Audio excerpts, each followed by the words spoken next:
સુરતના ઉકાઈ ડેમના 6 દરવાજા ખોલાયા, 27 ગામમાં એલર્ટ. ઉપરવાસમાં પડી રહેલા વરસાદને કારણે ઉકાઈ ડેમની જળ સપાટીમાં સતત વધારો થઈ રહ્યો છે. ડેમની જળ સપાટી 343.90 ફૂટ પર પહોંચી છે. પરિણામે ઉકાઈ ડેમના 6 દરવાજા 4 ફૂટ ખોલવામાં આવ્યા અને 67,000 ક્યુસેક પાણી તાપી નદીમાં છોડવામાં આવ્યું. તાપી નદી પર આવેલો કાકરાપાર ડેમ પણ ઓવરફ્લો થયો. કાકરાપાર ડેમ 5.70 ફૂટ ઉપરથી ઓવરફ્લો થયો, જેના કારણે 27 ગામોને એલર્ટ કરાયા છે. હાલ ઉકાઈ ડેમ 94% ભરાયો. આ તરફ અમરેલી જિલ્લામાં પણ વરસાદી માહોલ છે. બગસરાના ગ્રામ્ય વિસ્તારોમાં સાંજના સમયે વરસાદી માહોલ છવાતા ખેલૈયાઓમાં ચિંતા પ્રસરી. સુડાવડ, લુંધિયા, કાગદડી, મુંજિયાસર, રફાળા સહિતના ગામોમાં વરસાદ વરસ્યો છે. ચોથા નોરતે સાંજના સમયે વરસાદ ખાબકતા ખેલૈયાઓ અને ખેડૂતોમાં ચિંતા. વેરાવળ પંથકમાં સતત ચોથા દિવસે વરસાદ વરસ્યો હતો. ભારે ગરમી અને ઉકળાટ બાદ વરસાદે રમઝટ બોલાવી હતી. પંડવા, નાવદ્રા, કોડીદરા, ઇન્દ્રોઈ સહિતના ગામોમાં વરસાદ પડતા વાતાવરણમાં ઠંડક પ્રસરી હતી, તો ખેડૂતો પણ ખુશ થયા હતા. આ તરફ ગીર સોમનાથના સૂત્રાપાડા પંથકમાં પણ વરસાદે રમઝટ બોલાવી. સૂત્રાપાડા, ખાંભા, ટોબરા, આલીદર, હરમડિયામાં વરસાદ પડતા રોડ પર પાણી વહેતા થયા હતા. ગામોમાં વરસાદી માહોલથી વાતાવરણમાં ઠંડક પ્રસરી હતી. અમરેલીના રાજુલા પંથકમાં પણ વરસાદ ખાબક્યો હતો. આગરિયા, હિંડોરણા સહિતના ગામોમાં વરસાદ પડતા રોડ ભીના થયા, તો વરસાદથી ખેલૈયાઓની ચિંતા પણ વધી ગઈ. દ્વારકા જિલ્લામાં પણ છૂટોછવાયો વરસાદ પડ્યો. જામખંભાળિયા પંથકમાં વરસાદ વરસ્યો. જામખંભાળિયા, કોલવા, ભંડારિયા, વિંજલપર સહિતના અનેક ગ્રામ્ય વિસ્તારોમાં વરસાદ પડ્યો. ક્યાંક ધીમી ધારે તો ક્યાંક ધોધમાર વરસાદ વરસ્યો હતો. ખંભાળિયા તાલુકાના ગ્રામ્ય વિસ્તારમાં વરસાદ થતાં જ ખેડૂતોમાં ખુશીનો માહોલ છવાયો. મગફળી, કપાસ સહિતના પાકને ફાયદો થશે. બનાસકાંઠાનું બાલુત્રી ગામ 21 દિવસથી જળમગ્ન. કોઈ આરો નથી, પછીનો આરો નથી, મોણોનો આરો નથી, તો મોણોને ખાવા પીવાનું નથી. અમુક જગ્યાએ તો સાહેબ મળે તો ઢોરાને ખૂના કે સાહેબ મરી બધું જો પાણી પડ્યું છે. 20 દિવસ થયા છતાં હજી પાણીનો કોઈ નિકાલ આવ્યો નથી.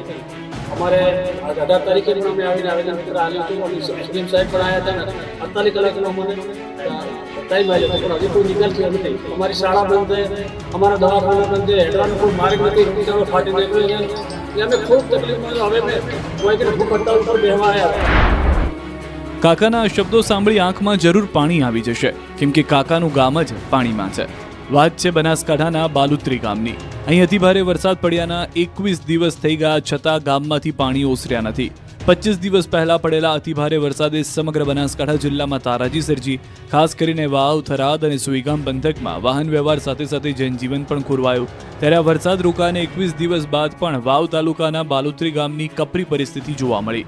વરસાદ રોકાયાના આટલા બધા દિવસો બાદ પણ આખું બાલુત્રી ગામ વરસાદી પાણીમાં જળમગ્ન છે. ગામમાં જ્યાં જ્યાં નજર કરો ત્યાં પાણી જ પાણી નજરે પડી રહ્યું છે. ગામમાં પૂરની સ્થિતિ જોવા મળી રહી છે. આખું ગામ પાણીમાં ડૂબેલું છે, જેના કારણે શાળાઓ, મકાનો, ખેતરો અને પશુઓના આશ્રય સ્થાનો પણ અસરગ્રસ્ત બન્યા છે. ગામમાં શાળાઓ બંધ પડી છે, જેના કારણે બાળકોનું શિક્ષણ અવરોધાઈ ગયું છે. સાથે જ દવાખાના પણ બંધ છે અને રોગચાળો ફાટી નીકળ્યો છે. આ કઠોર પરિસ્થિતિ વિરુદ્ધ ગામના આશરે 200 ગ્રામસ્થો આજે થરાદ પ્રાંત કચેરી પહોંચ્યા અને અધિકારીઓને આવેદનપત્ર આપી તાત્કાલિક પાણી નિકાલવાની માંગ કરી. આ પહેલા પણ આ લોકોએ એક આવેદન આપ્યું હતું, છતાં પણ કોઈ કાર્યવાહી ન થતા તેઓએ હાલ ભૂખ હડતાલની ચીમકી પણ ઉચ્ચારી છે. આ તરફ સાતલપુરના મઢુતરા ગામમાં હજી નથી ઓસર્યા વરસાદી પાણી. પાટણના સાતલપુર તાલુકાના મઢુતરા ગામમાં પૂરના 15 દિવસ બાદ પણ પરિસ્થિતિ સામાન્ય થઈ નથી. તળાવ પ્લોટ વિસ્તારના 40થી વધુ મકાનોના આજે પણ 3 થી 4 ફૂટ જેટલા વરસાદી પાણી ભરેલા છે. સતત પાણી ભરેલા હોવાને કારણે ઘરોની સામગ્રીને ભારે નુકસાન પહોંચ્યું અને અનેક પરિવારોને પોતાનું ઘર છોડીને સગા સંબંધીઓના અથવા ઊંચાઈવાળા વિસ્તારમાં આશરો લેવો પડે છે. પાણીના નિકાલ માટે કોઈ અસરકારક પગલાં ન લેવાતા ગ્રામજનો હાલાકી ભોગવી રહ્યા છે. લોકોમાં તંત્ર સામે ભારોભાર રોષ છે. આણંદ પંથકમાં ખેતરોમાં પાણી નહીં ઓસરતા ખેડૂતોની દિવાળી બગડશે. ગામના ભાઈ સાબરમતીના પાણીથી અમારે જે નુકસાન થયા છે, ડાંગર, કપાસ, જુવાર, એ બધું બહુ નુકસાન, રીંગણી, એ બધી વાડીઓનું નુકસાન થયું છે. અને પાણી હજી અમારા ડાંગરોમાં ઓછા નથી અને એના કારણે અમારે ડાંગર છે, શાકભાજીમાં રીંગણી છે, ગુલાબ છે, ઘણા બધા પાકનું નુકસાન થયું છે. જે નુકસાન બદલે હજી કોઈ સરકારમાંથી કોઈ સર્વે કે કોઈ આવ્યું નથી. હજી સર્વે કે કાંઈ કોઈ વસ્તુ થઈ નથી. આમાં અમારે દિવાળી બગડી છે. હવે ગત 7 અને 8 સપ્ટેમ્બરે ઉપરવાસમાં ભારે વરસાદને કારણે સાબરમતી નદીમાં પાણી છોડવામાં આવ્યું, જેના કારણે આણંદ જિલ્લાના તારાપુર તાલુકાના 2 ગામ નભોઈ અને રીંજામાં સાબરમતી નદીના પાણી ફરી વળ્યા. સાબરમતી નદીના પાણી આ બંને ગામમાં ખેતી પાકને બરબાદ કરી દીધો, પણ વરસાદ રોકાયાના 20 દિવસ ઉપર થઈ ગયા છતાં આ પંથકના ખેતરો જળથી તરબોળ છે. ખેતરોમાંથી પાણી નહીં ઓસરતા ખેડૂતોમાં પાક બરબાદ થઈ ગયો છે. ડાંગર, કપાસ, જુવાર, ગુલાબ અને શાકભાજીની ખેતીને વ્યાપક નુકસાન છે. ખેડૂતોના આક્ષેપ છે કે હજુ સુધી વહીવટીતંત્રે સર્વે કરાવ્યો નથી. ખેડૂતોની દિવાળી બગડી છે. તાત્કાલિક સર્વે કરાવી સરકાર વળતર આપે તેવી ખેડૂતો અપેક્ષા રાખી રહ્યા છે. મેઘરજમાં 200 વીઘાથી વધુનો પાક પાણીમાં ગરકાવ.